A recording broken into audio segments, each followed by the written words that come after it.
Nouvelle génération, populaire, révolutionnaire même. Lorsqu'il accède au Saint-Siège en 2013, François suscite beaucoup d'attentes parmi les plus progressistes de l'Église. Il confirme par ses gestes d'abord, comme ici quelques jours à peine après son élection, dans une prison de Rome, où il lave les pieds de 12 détenus, dont 2 jeunes filles, une première. Le ton est donné, François, bon communicant, se présente comme un pape de son temps, proche des gens, simple, normal, et qui entend remettre le pouvoir du Vatican au service des fidèles. Un mois plus tard, il lance la réforme de la curie romaine. Il a souhaité clairement bouleverser le fonctionnement de l'Église, c'est-à-dire que l'Église fonctionnait sur une base très pyramidale, très hiérarchique, et le pape a voulu renverser cette pyramide, et donc il a souhaité donner la parole aux laïcs, il a souhaité donner la parole aux femmes, il a construit une nouvelle façon de construire des synodes, c'est-à-dire des assemblées pour décider de l'avenir de l'Église, et ça a véritablement révolutionné le fonctionnement de l'Église. Et pour toutes ces raisons-là, le pape François ne s'est pas fait que des amis.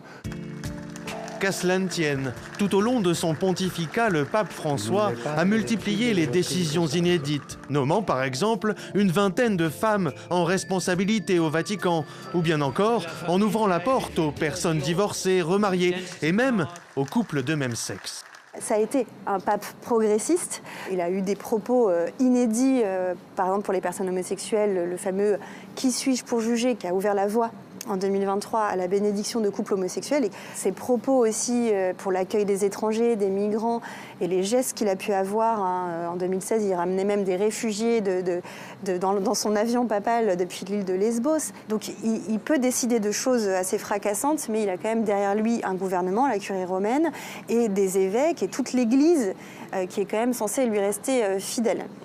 Fidèle à la doctrine et aux traditions conservatrices de l'Église, en tant que chef des catholiques du monde entier, François aura été aussi ce pape-là, celui qui a reculé quand les épiscopats africains notamment ont rejeté sa main tendue aux couples homosexuels, ou bien encore celui qui, ce jour-là, dans l'avion qui le ramène à Rome, juge les médecins qui pratiquent l'avortement.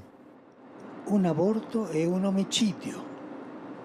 I medici che si prestano a questo sono sicari.